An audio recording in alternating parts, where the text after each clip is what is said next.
Y Santa Rosa sí es un lugar histórico en relación a la misión, porque el objetivo era Santa Rosa, no era ni San Pedro ni Puerto Cortés, era Santa Rosa, y aquí el 22 de junio llegaron los misioneros para establecerse por primera vez. ¿Quién es el hermano más antiguo de estar aquí en la iglesia, aparte del hermano Miguel? ¿Ah? O hermana, por supuesto. ¿Hermana Jania? No. Bueno, usted es joven, pero como empezó a venir desde chiquita, entonces. ¿Quién tiene más años de los que están actualmente? Porque también está la hermana Miriam Monroy, mire. Hermana Miriam Monroy. Yo creo que sí. Le gana por 2 votos. Muy bien. Sí, tenemos que recuperar los archivos vivientes, porque los archivos vivientes son los que nos están nutriendo un poco con la historia. Por la noche voy a comentar un poco de la historia, pero ahora más que todo de la formación bíblica o lo que ellos estaban trayendo para nosotros. Pero sí, la historia es importante, y hay 20 años de la historia de esta iglesia que son como muy silenciosos. Es del año 20 hasta el 40.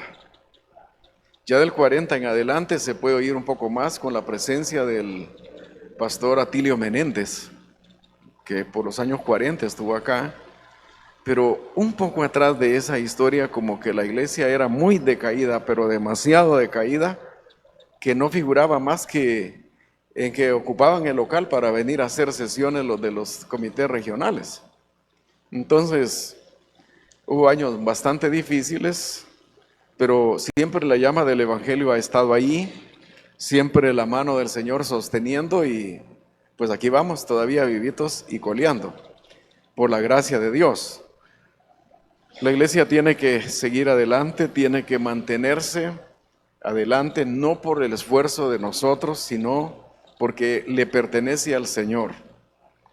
Y en estos tiempos de tanta confusión doctrinal, donde cada quien incluso establece su sistema de interpretación bíblica, donde a alguien se le antoja que ya es hora de abrir su propia congregación, no importa en qué crean, sencillamente dicen queremos una iglesia porque esta no nos gusta, o porque nosotros tenemos una visión diferente.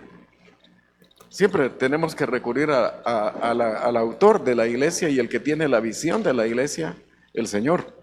No somos nosotros. Nosotros podemos hacer muchas cosas y podemos cambiar algunas porque creemos que debemos actualizarnos en los tiempos también. No podríamos yo me descuidé un poco porque también estaba trabajando en historia. Esta semana ha sido de mucho recordar historias, y estaba escribiendo algo del paraíso de Copán y también de Dulce Nombre. ¿Sabe que la riqueza más grande de la historia está en Dulce Nombre? Porque ha habido más archivos vivientes, ahí se mueren más tarde las personas. Bueno, yo como ya me vine puedo morirme más temprano, pero parece que ahí se muere más tarde la gente, y la historia ha ayudado, se ha ido recuperando de los archivos vivientes. Hace unos años murió la hermana María Luisa, que tenía 104 años. Creció y aprendió a leer en la escuelita de doña Laura Nelson. Entonces ahí había que entrevistarla, pero yo no lo hice. Bueno, es que no todo el mundo, a la gente la historia no le gusta. Bueno, no sé si a ustedes, pero no puedo juzgarlos a ustedes. Pero la mayor parte de la gente le aburre la historia, no le vuelve interesante. Y como no conoce la historia, por eso es que la gente rápido entrega sus convicciones. Bueno, no son convicciones porque las entrega, pero lo que ha pensado que cree lo entrega fácilmente y dice, no, pues voy a cambiar ahora porque eso no me gusta. Pero cuando conocemos las raíces de una iglesia, por ejemplo la centroamericana, no vamos a correr a cambiar porque alguien nos llama. Un día me encontré una muchacha por ahí y me dice, pero es que ahorita me invitaron a ir a otro lugar y entonces me siento comprometida para ir. El que tiene raíces no tiene compromiso de ir porque alguien lo jala, sino aquí estoy, aquí he recibido. Esta es la palabra de Dios, el Evangelio. Y el problema es que en los últimos tiempos hay poco interés por la formación bíblica en las iglesias. Nosotros nos hemos esforzado un poquito, diría, un poquito. Pero aún así, seguimos teniendo dificultades. Y hablo como iglesias centroamericanas, porque si hemos crecido, yo sé que sí. Contar de cerca de 100 iglesias o más de 100 en Choluteca es algo interesante, porque comparativamente a nosotros se nos pone a la par de mega iglesias. Claro, un gran líder, un gran edificio y reunir una cantidad de personas, claro. Pero la iglesia trabaja de otra manera. La iglesia trabaja pensando en el evangelismo. La iglesia crezca, pero de acuerdo a los principios de la palabra, no al calor o al ánimo de un iluminado que aparece ahí, hasta con trajes de oro y cosas que se inventan, que lleguen un helicóptero a la iglesia y les predica y vuela otra vez, o algunos que llegan volando al púlpito con esos alambres que ponen hoy, cada quien con sus cosas. Pero la iglesia sí tiene el compromiso de seguir predicando el evangelio. Si hay una luz que seguir manteniendo aquí, es la luz del evangelio. La iglesia no puede renunciar al principio bíblico, debe seguir. Por eso esta mañana quería compartir, claro, con sus formas diferentes de nuestro tiempo, pero ¿en qué creían los misioneros que vinieron? ¿En qué se fundamentaban en su fe? Vamos a orar un momentito. Espero que me ajuste el tiempo, y si no me ajusta, cuando sean los 131 años se los voy a terminar de contar. Padre, en el nombre de Cristo Jesús, estamos delante de tu presencia. Te agradecemos por la vida de hombres y mujeres que estuvieron en este mundo, ahora en tu presencia. Hombres y mujeres que dieron su vida por venir a estos países, ignorados, apartados, tan ignorados, Señor, que en aquel momento las misiones pasaron por alto, se fueron a América del Sur, se fueron a África, y aquí cerquita estaba América Central, donde había también que traer el evangelio. Y tú les pusiste en el corazón hacerlo. En el contexto histórico que ellos vivían, en el tiempo que ellos vivían, en su forma de vida que tenían, el desarrollo que esos países ya tenían, un desarrollo industrial que había venido antes, la formación que llevaban, la presencia de muchas universidades, institutos bíblicos y el tema de misiones que estaba vigente, movieron también a personas para acá. Aquí se contaron por nombre las personas que llegaron a Santa Rosa de Copán, se establecieron y de aquí tuvieron la base para seguir llevando el evangelio a los diferentes municipios, aldeas y caseríos nuestros. Y gracias, Señor, por todas las personas que a lo largo de la historia han sido alcanzadas para Cristo.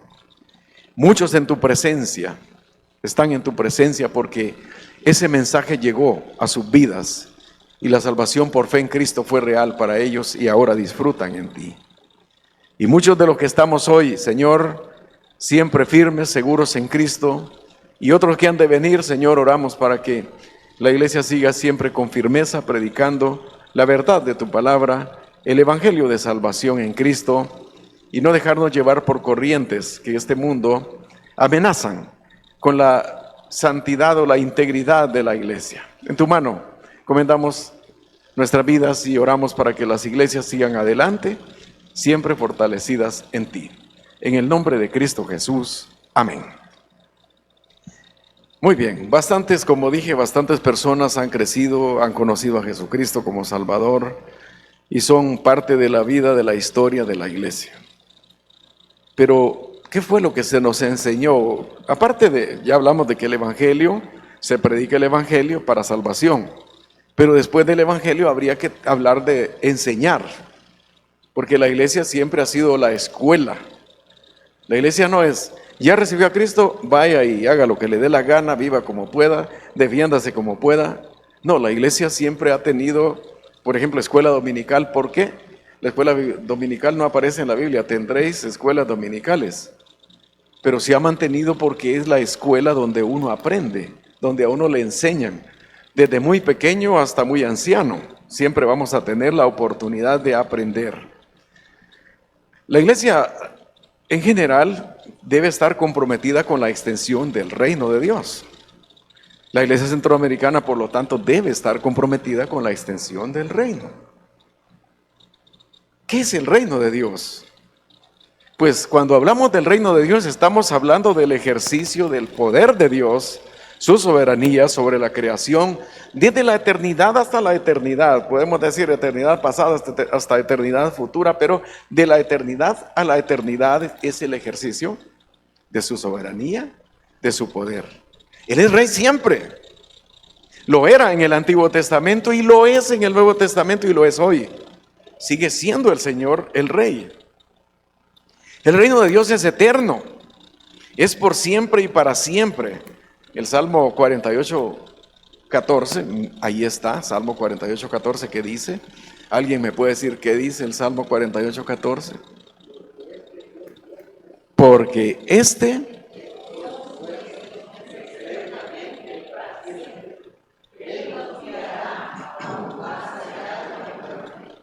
¿qué reconoce ese versículo? Reconoce la eternidad de Dios.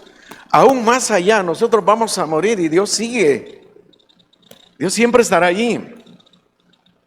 Es nuestro y es eterno, para siempre. No guiará aún más allá de la muerte.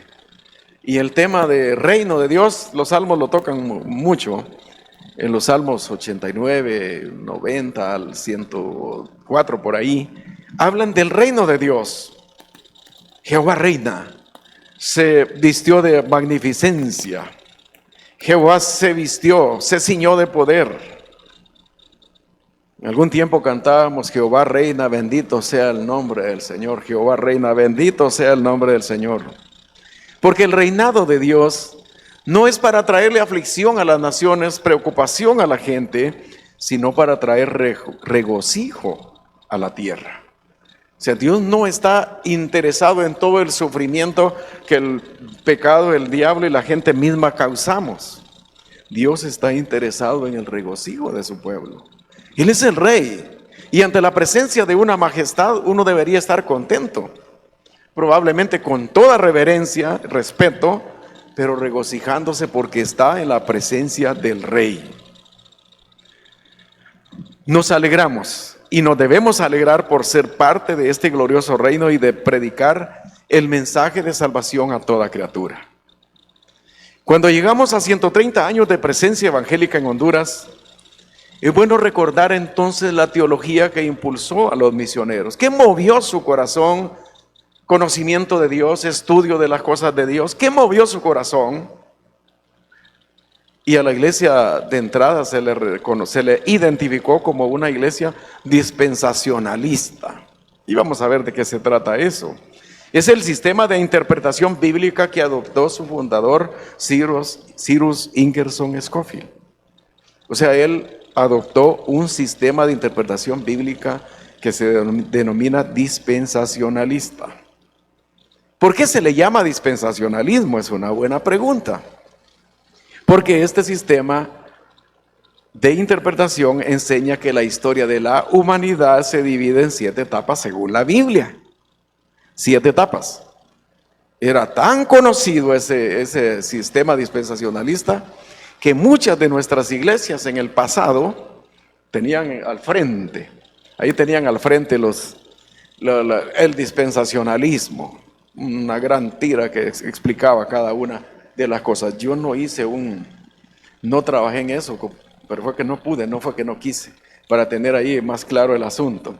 Pero les voy a mencionar las 7, el sistema dispensacionalista, los 7 etapas.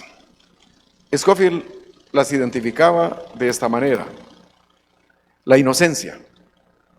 Génesis 1:28, solo voy a leer los versículos porque si usted puede anotar ahí, anótelo por favor. Génesis 1:28, la inocencia. Es el estado en que apareció ¿quién? Adán y Eva, estado totalmente de inocencia. Luego el de la conciencia moral. Génesis 3:7, el hombre cayó en pecado, desobediencia, rebeldía. Y entonces Dios trató en una nueva economía. La palabra dispensación también se puede decir economía. Luego en los días de Noé hubo otros pasos que dar y se apareció el gobierno humano. Ahora Dios encarga al hombre responsabilidades a partir de Noé. Pero aparece luego en Génesis 12:1 otro mensaje. ¿A quién llama Dios en Génesis 12:1? Génesis 12:1. ¿A quién llama? Les voy a hacer a Abraham. Muy bien, ya les iba a preguntar, ¿a quién llamó según Génesis 12:1? A David, a Salomón, a Abraham. Muy bien, respondió correctamente. Muy bien, entonces es promesa porque hay una promesa de alcanzar a todas las naciones ahí. No se enfocó en el territorio en sí como algunos después empezaron a hablar, se enfocó en el interés de Dios de formar un pueblo que alcanzaría a todas las naciones del mundo con un mensaje. Luego del gobierno humano, de la promesa, viene el tema de la ley, Génesis 19:1. El tema de la ley, las regulaciones, las estipulaciones, estatutos y reglamentos, cómo debería conducirse el pueblo de Israel. Para ser ese pueblo santo, para ser ese reino de sacerdotes que llegara al mundo con un mensaje. Entonces así fueron dividiendo las etapas de la historia que culminan con el establecimiento del reino en Apocalipsis 24. Pues ahí mencioné 7 etapas de las cuales habla el dispensacionalismo. Este fue un sistema no nuevo, no inventado por él. Algunos dicen que inició con Justino Mártir, con Ireneo y Tertuliano, que eran padres de la iglesia, de los primeros creyentes que discutieron acerca de temas teológicos. Pero fue un inglés, Nelson Darby, que vivió entre 1800 y 1882, el que más promocionó y con más entusiasmo impulsó la interpretación bíblica del dispensacionalismo, basándose en un enfoque literal del texto, aceptando las figuras retóricas, el tema de la tipología. ¿Se acuerdan de los que tenían una Biblia Scofield? ¿Se acuerdan? Este es tipo de Cristo. Siempre en las notas abajo decía algo así. Y la teología de la Biblia para guiar la exégesis. ¿Qué vamos a obtener de la Biblia? ¿Qué vamos a sacar? Pues utilizamos figuras retóricas, tipología, y obtenemos teología bíblica.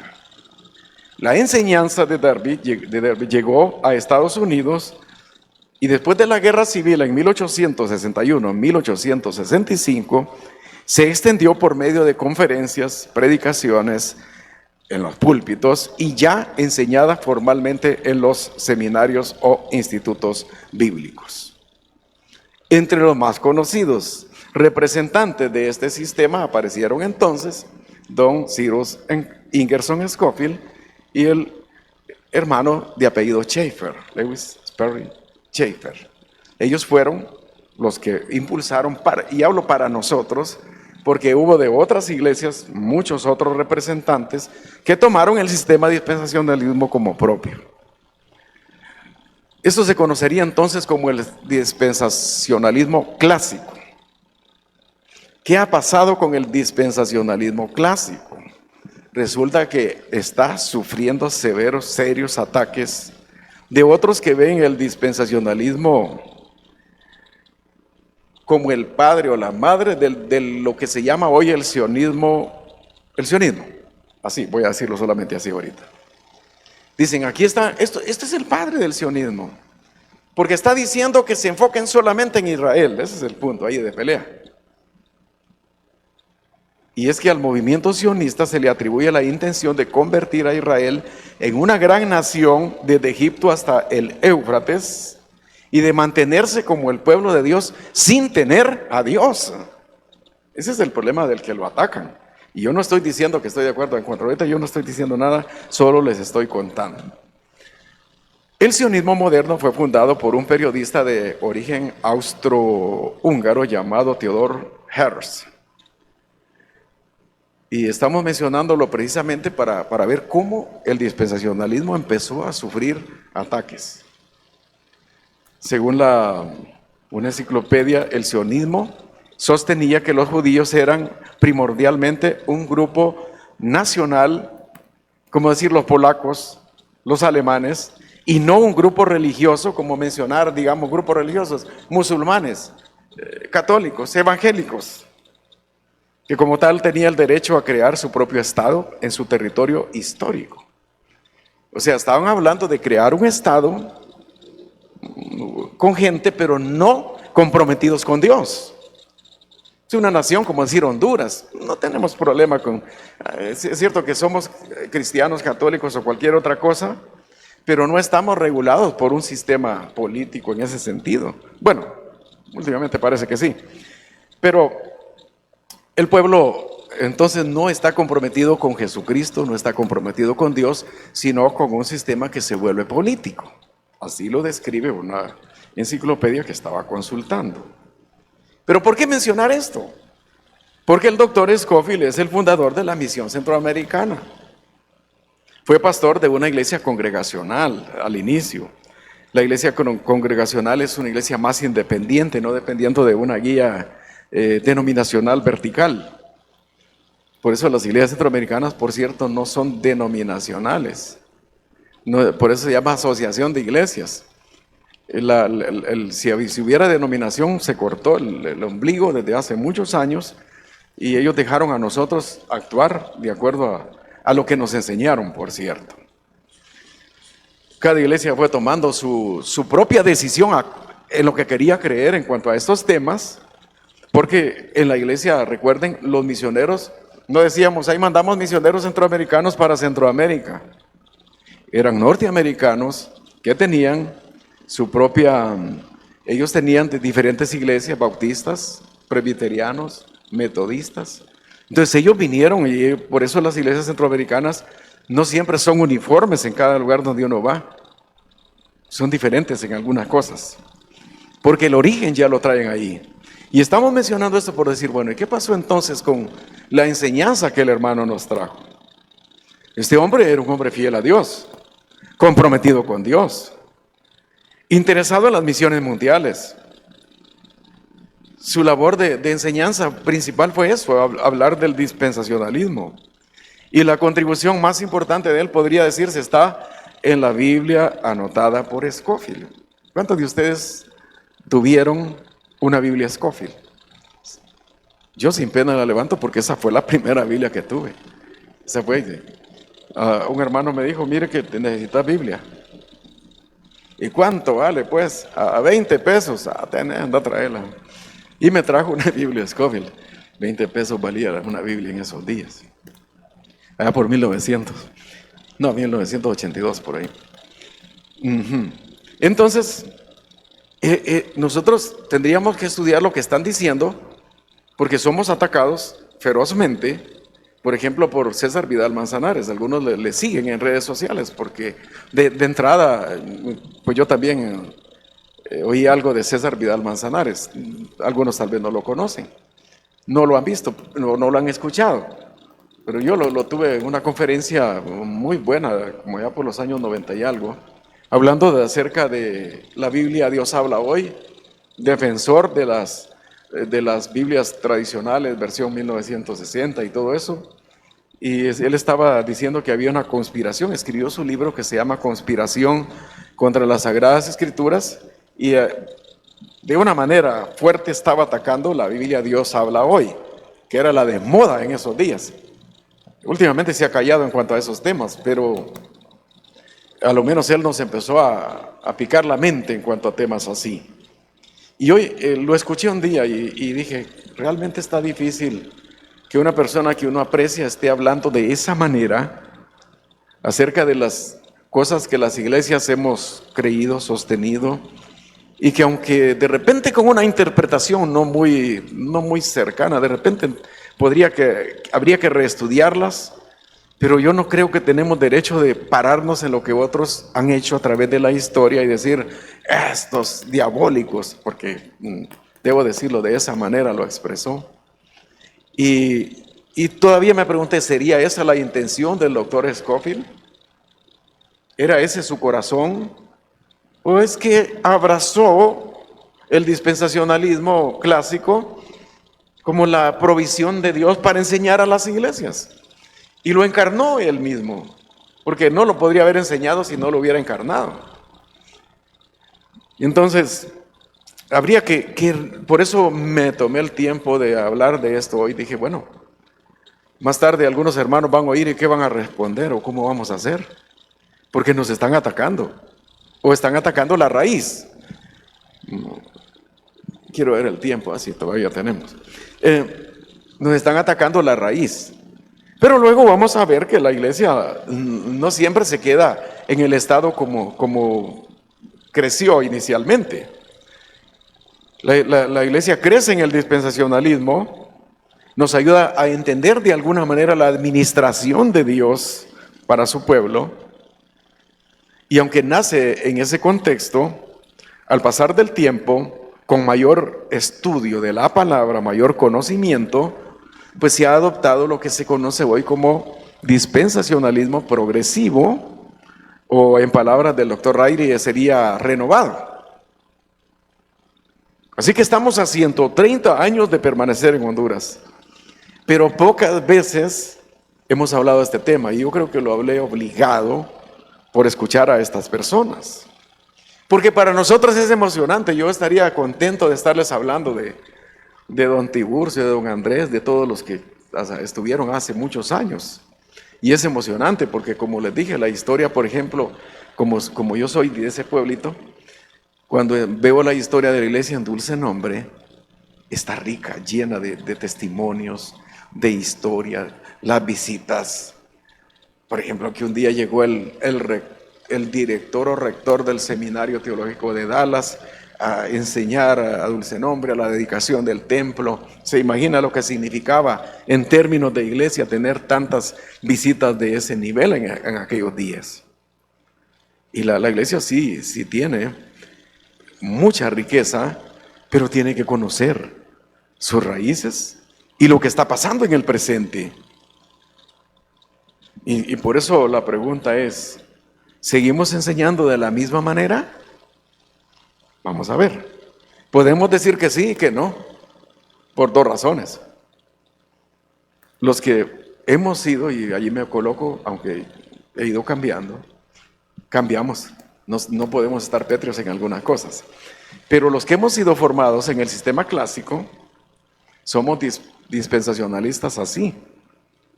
Nosotros creemos y hemos abrazado y hemos confiado que la palabra del Señor en cuanto a algunos temas como el arrebatamiento de la iglesia y todo eso se va a cumplir. Pero hay otros que creen que no.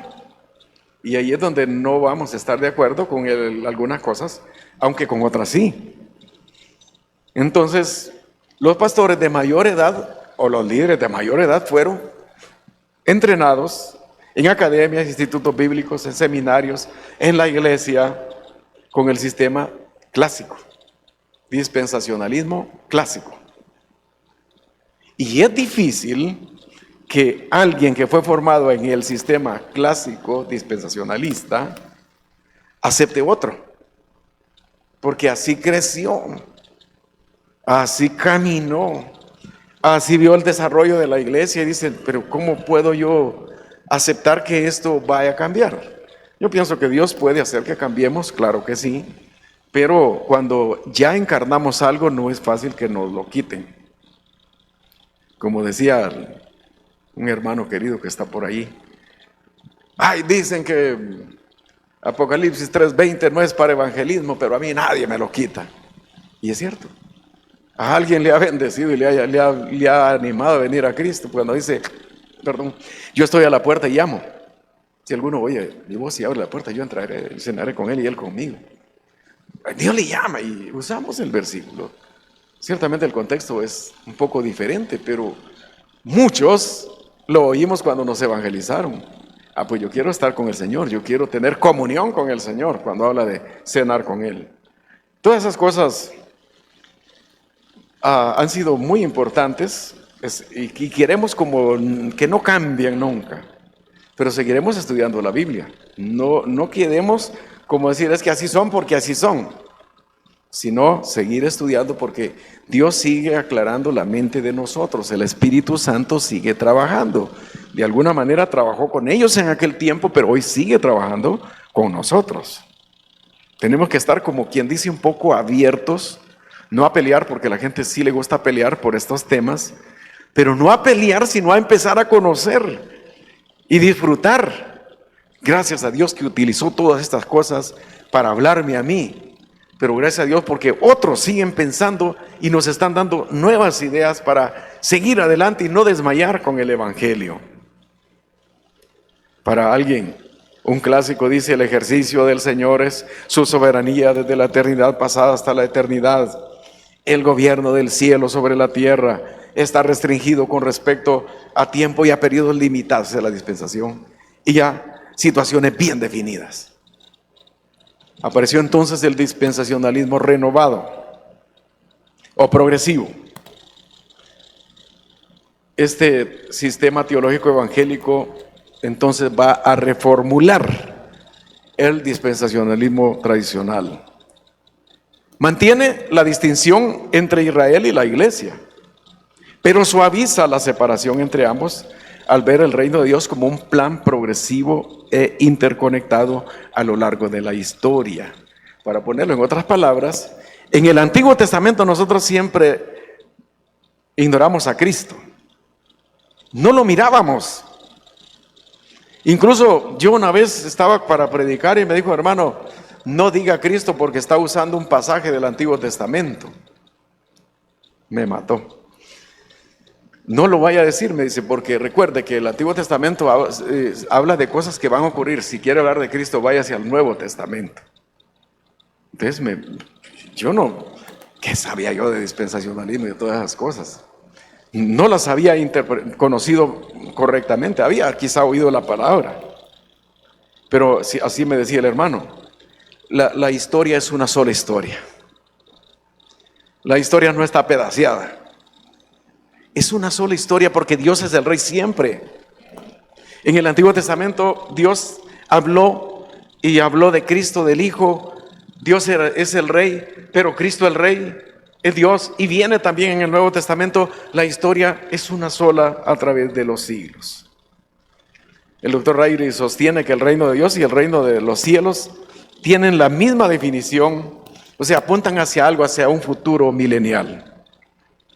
Eso es lo que dice el doctor Riley. Ambos están conectados. Los cristianos están en el reino de Dios hoy y eso se reconoce como el dispensacionalismo renovado o progresivo. En el progresivo, el tema del reino de Dios integra la teología del Antiguo y el Nuevo Testamento. Se afirma que Cristo, el Rey, es el agente director y cumplimiento del cambio dispensacional. De acuerdo con el dispensacionalismo progresivo, en Jesucristo se cumplen todas las promesas del Antiguo Testamento. Pero alguien, George Eldon Ladd, sí, un comentarista de Apocalipsis, en su comentario proponía el ya y el todavía no del reino. El ya y el todavía no del reino. ¿Qué es eso? Que somos el reino, pero todavía no estamos en el reino. Que Él sigue siendo el Rey, pero nosotros, siendo del reino, no estamos ahí. Eso explica la realidad presente también para la iglesia. Somos el reino, estamos en el reino, pero todavía no ha sido establecido el reino. Por supuesto que eso también genera debate. Pero maestros que nosotros ya conocimos, como el doctor Emilio Antonio Núñez, él sostenía que el dispensacionalismo progresivo es la salida. Porque no podríamos ignorar toda la historia del Antiguo Testamento, toda la riqueza que tiene acerca de la proyección de Cristo, y decir, aquí no me menciona a Cristo porque aquí no se habla de Él. Y la Biblia es una sola historia, es un libro que nos cuenta una historia de una persona. ¿Quién es esa persona? Cristo. Entonces el doctor Núñez el doctor Núñez era un hombre muy cercano, por cierto, un día estuvo en Dulce Nombre de Copán también. Es uno de los teólogos latinoamericanos más reconocidos que hay, y él dijo, bueno, así son las cosas. trabajó para desarrollar y alimentarnos a otros que veníamos atrás. La mayoría de pastores de nuestras iglesias conocieron ya en el presente, conocen y aceptan el dispensacionalismo progresivo. En nuestro programa de entrenamiento de pastores que llamamos PEP, allá los hermanos cuando los metemos a teología bíblica tienen que buscar la conexión de un pasaje del Antiguo Testamento con el Nuevo. ¿Dónde está Cristo? ¿Dónde se menciona a Cristo en este pasaje? En el Antiguo Testamento. ¿Hay algo que nos ilumine para ver a Cristo aquí? Hay muchos libros que nos van a ayudar en eso. Muy bien. Entonces, la principal razón para estar en el dispensacionalismo progresivo es que la gracia está contemplada en el Antiguo Testamento. Por lo general nos dijeron, la gracia solo es en el Nuevo Testamento hasta que vino Cristo. Pero ¿y los que creían en Dios antes? ¿Y los que aceptaron el tema del sacrificio que Dios les dio? No se salvaban por el sacrificio. Error pensar que los sacrificios salvaban al pecador. Salvaba por la fe que ponían en lo que Dios había dicho en cuanto al sacrificio. Esa era la salvación, pero no el sacrificio. Podrían haber matado todos los animales que quisieran y no ser salvos. Entonces, Dios pensó en salvar a la humanidad también, no solo a un pueblo. La iglesia no tiene que hacerse judía para ser salva. La iglesia es el pueblo de Dios hoy también. Imagínense lo que dice 1 Pedro 2:9, si mal no recuerdo. Sois real sacerdocio, nación santa, pueblo adquirido. Adquirido. No era, pero lo trajo, lo adquirió, lo hizo suyo, para que anunciéis las virtudes de aquel que os llamó a su luz admirable. Entonces Dios no quería salvar a un pueblo en sí, quiere salvar a la humanidad. La promesa hecha a Abraham alcanza a usted y a mí, la humanidad, lejos, muy lejos de aquellos terrenos. La comunidad entonces del reino en estos días es la iglesia. Debemos seguir estudiando, aprendiendo y dejando que el Señor dirija nuestras vidas en cuanto a eso. Quisiera de manera quizá un poquito rápida, me falta bastante, pero hablar un poco de qué dice la Biblia acerca del reino de Dios. Voy a saltar algunas líneas para que no se vayan a almorzar tarde ustedes. De todas maneras, yo tengo que ir a Dolores también. Vamos a estar allá a las 2:30 de estar allá. Cuando hablamos del reino de Dios, entonces hablamos del reino de Jesucristo, de su soberanía, su poder. La misión de la iglesia está clara cuando predica el mensaje del reino. El reino de Dios está presente en el Antiguo Testamento. Con frecuencia leemos en los Salmos, como ya lo mencionó, Jehová reina, tuyos son los cielos, tuya también la tierra, el mundo, la plenitud, tú lo fundaste. Dios preside de manera absoluta en su trono. Sus súbditos y sus adversarios también forman parte de su reinado. Mire que hasta los enemigos están bajo su reinado. Asimismo podemos ver el reino de Dios absoluto y total como un tema central a través de todo el Nuevo Testamento. La promesa cumplida de un rey que vendría. Hoy Dios reina a través de su Hijo. ¿Cómo se llama su Hijo? Jesucristo, el Rey, que tiene toda potestad en los cielos y en la tierra. Mateo 28:18. En su venida el Mesías se anuncia como el Rey ungido de Dios que subirá al trono y restablecerá el reino prometido a David, que se prometió en 2 Samuel 7:16 y que lo confirmó a Salomón en 1 Reyes 9:5. El reino de Dios siempre ha estado presente y con la venida del Rey, el reino se estrenó. En el Antiguo Testamento se anuncia el Rey que venía. En el Nuevo Testamento, Juan Bautista dijo: el reino de los cielos se ha acercado. ¿Y en quién se acercó el reino? ¿O con quién? Con la persona de Cristo. El Rey Jesucristo, el soberano, es el que gobierna. Él nos mandó a ser discípulos a todas las naciones. Otra vez Mateo 28:18-20. Nuestra tarea es tarea de obediencia, de testificar, de hablar de Jesucristo, el Rey de Reyes, Señor de Señores. No está físicamente aquí con nosotros, pero es el Rey invisible. Él reina en su iglesia. Y la iglesia predica porque cree que Cristo es el Rey a quien hay que proclamar. Y si hablamos de la iglesia centroamericana, ¿qué tiene que ver la iglesia centroamericana con todo esto? La iglesia pertenece a la iglesia universal. La iglesia universal cristiana está compuesta por todos los creyentes en todas partes del mundo. De las denominaciones que sean, por cierto. ¿Se imagina si exigiéramos que tuvieran que hacerse centroamericanos todos para ser salvos? Seríamos como testigos de Jehová, queriendo que todos se hagan testigos de Jehová. Si no, no hay nada.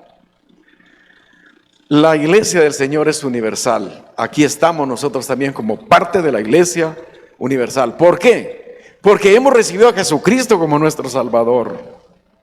Donde quiera que haya un creyente en el mundo, ahí está la iglesia.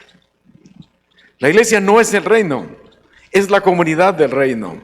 Hay que leer mucho el Sermón del Monte, capítulos 5 al 7 de Mateo, para seguir entendiendo este tema del reino que habló Cristo.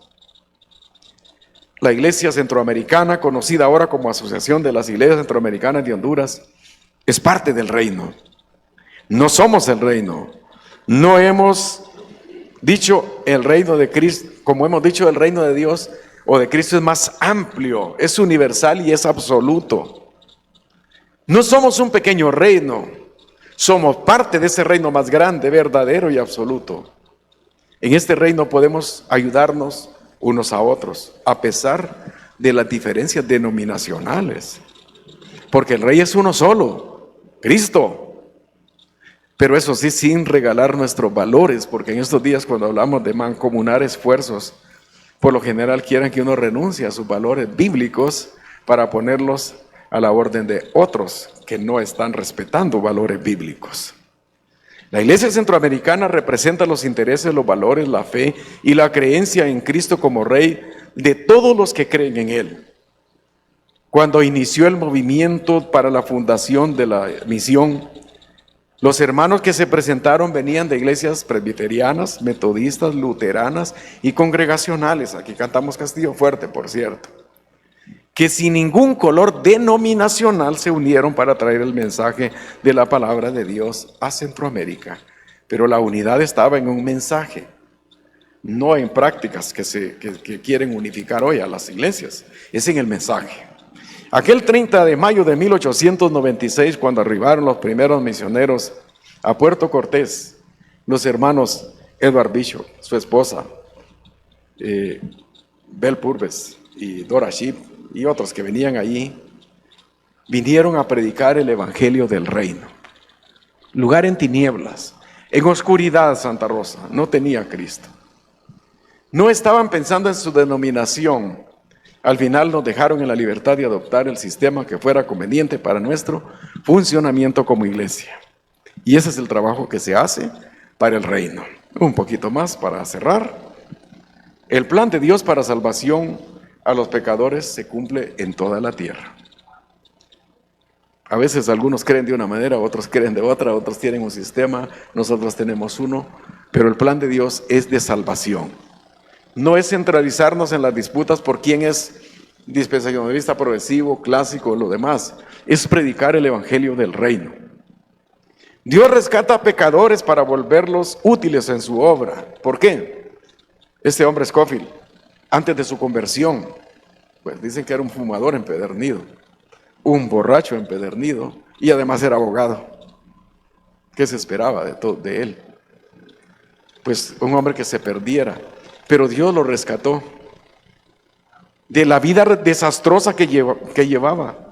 Lo trajo a sus pies, le dio sabiduría y lo utilizó para fundar un ministerio que, aunque cambia de nombre, sigue cumpliendo la misión. ¿Por qué cambia de nombre?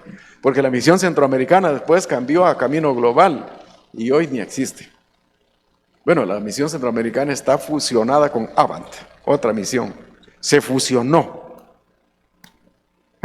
Son los mismos valores, los mismos principios, y dijeron: nosotros tenemos tantos misioneros, ustedes tienen tantos, unamos esfuerzos. Ahí fue donde ahora la misión está unida con otra misión. Para nosotros es seguro que Cristo volverá por su pueblo, ¿sí o no? y todos los salvos por la fe en Cristo estaremos con Él por siempre. Algunos dicen es que el reino va a ser de una sola vez. Pues allá estaremos con Cristo. Ya no discutimos, sencillamente entendemos que hay diferentes formas de aceptar las cosas. Somos parte del reino de Dios. Todavía estamos en los rigores de un mundo enemigo del Señor, pero estamos en el reino, sí, pero todavía no. Por eso el mundo nos enfrenta, nos persigue o nos ataca. Pero los que hemos conocido a Jesucristo, somos el pueblo de Dios. Dios es el Rey eterno en el Antiguo Testamento. Jesucristo es el Rey que vino a la tierra para enseñarnos de su reino. Glorifiquemos el nombre del Señor, que en su misericordia nos permitió recibir el Evangelio de la gracia. ¿Qué tal si oramos? Padre, en el nombre de Cristo Jesús, queremos agradecerte. Hemos tenido realmente diferentes formas de ver la Biblia.